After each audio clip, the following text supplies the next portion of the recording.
Jeff Johns has set out to do the impossible, bridge something that was meant to critique and exploit the problems with something and its base part. He wants to bring the Watchmen into the DCU. Welcome to the heart of the stories we tell.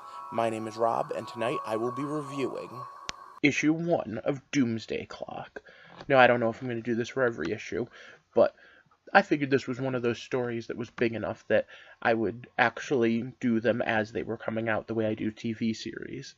For those of you that don't follow DC Comics, in general, things like Watchmen just could not happen in it. There are multiple parts of that story that only work because it's self-contained. And for those of you that aren't familiar with Watchmen, it was actually originally pitched as using characters that are currently in the DCU. And they were told, nope, can't do that. And the reason's pretty simple. Because they didn't want to ruin or taint those characters. The idea of the Doomsday Clock as a symbol is something that we use in the real world. The Bulletin of the Atomic Scientists has been doing the Doomsday Clock forever. And now, the imagery we're using puts Superman at midnight. Which is kind of funny. You'd think you want the clock to strike 12 if it's Superman. Now, there's a bunch of weird things that we need to unpack about what's going on here. But, in general, this story is supposed to be an action-adventure superhero romp. But I get the feeling, based on how the first issue went, we're going to be asking a lot of those questions we ask when we do really serious stories. So as this goes on, I expect to get a little more in-depth into exactly how they're doing this. Or maybe it'll fall on its face. For those of you that don't know, what I do here is I examine stories, I pull them apart, and then I try to come up with theories on how and why we tell them. And as we speak, I'm thinking I need to do one on deconstruction. If that sounds interesting, click that subscribe button, because we're going to get started. So, all in all, this is a hard story to place because it's only the first chapter. But I guess I need to throw this up there before we get started. So once again, it's stop. Spoiler time. So the Watchmen universe, like I said, is a deconstruction of the Charlatan universe. The characters are all based on them, but just a little more tweaked. And they did that because they wanted to have the story unfold in a certain way.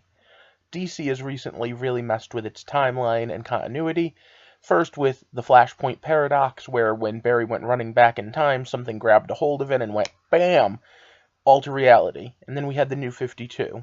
And part of the New 52 was this whole God War, and this whole thing where there was a moment where Batman literally says, hey, wait, what's the Joker's real name? And we find out there were 3 Jokers. We find out Grail is the daughter of Darkseid, and we have all these weird things.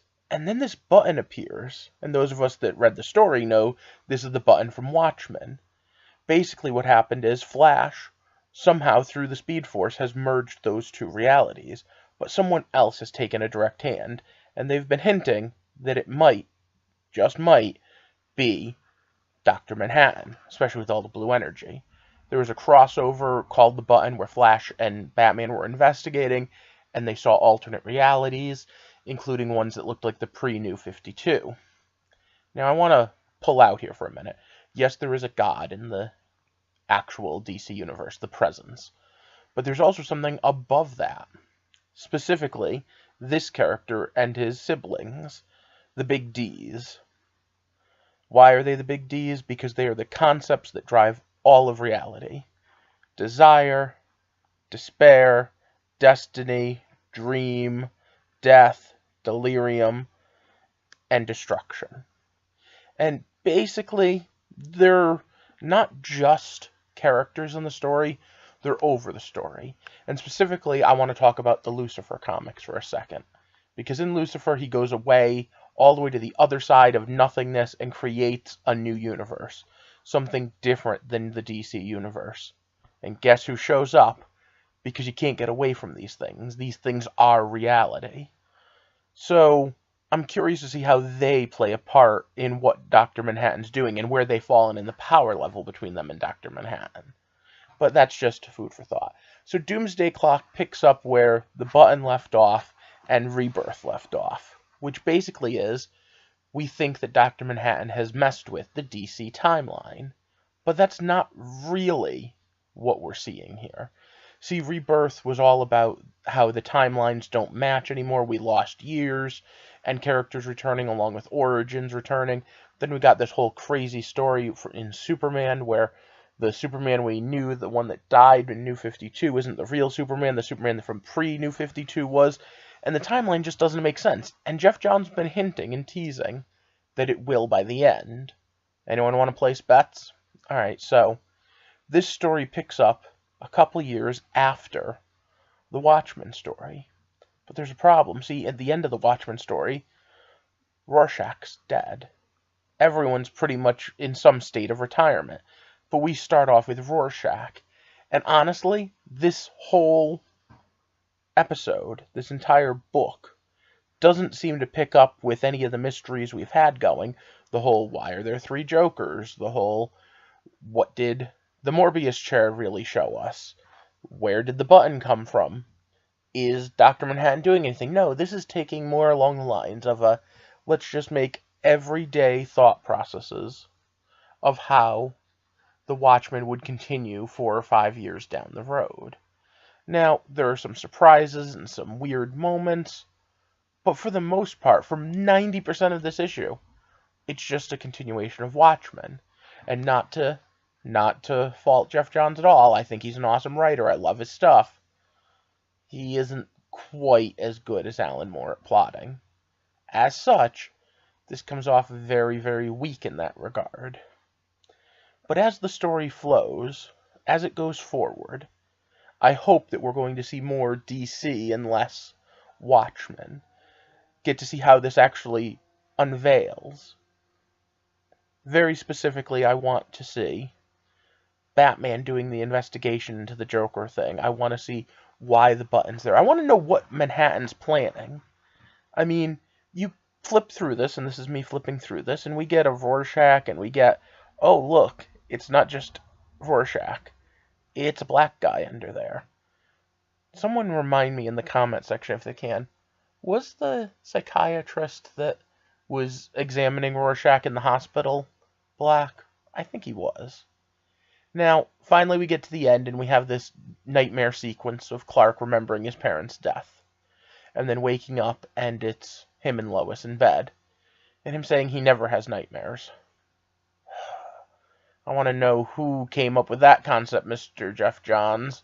Because we've had other stories where Superman's had nightmares, be they influenced by other people or not. In fact, one of my favorite Dan Jurgens stories, Doomsday Hunter and Prey, keeps going back to the nightmare he has over and over again ever since he came back after fighting Doomsday. But I mean, we had all these promises, things about Luthor, things about Joker, things about Ozymandias, and it's just being hinted at. So what happens when the clock strikes 12? Well, the symbolism, let's talk about that for a second. Using the phrase Doomsday Clock obviously strikes us a very specific thought process, and one that ties back to the original Watchmen story. And the Watchmen story was very much a Cold War story that took place in the 80s. And if you look, that was a pretty tumultuous time for the Doomsday Clock. Were we going to go to war with the USSR or not? 1991 put it the farthest back.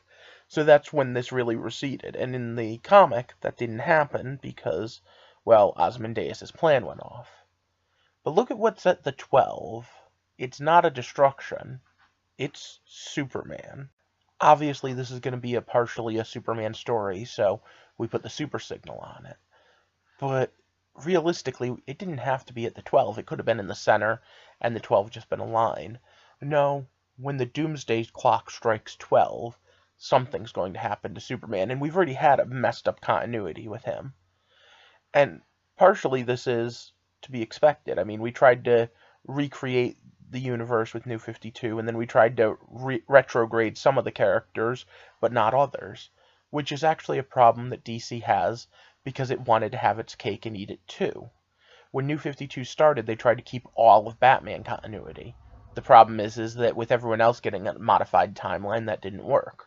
I wonder if that 3 Joker thing has something to do with that. Food for thought. But anyway, when the clock strikes 12, Superman's going to have something either happen to him or something happen around him.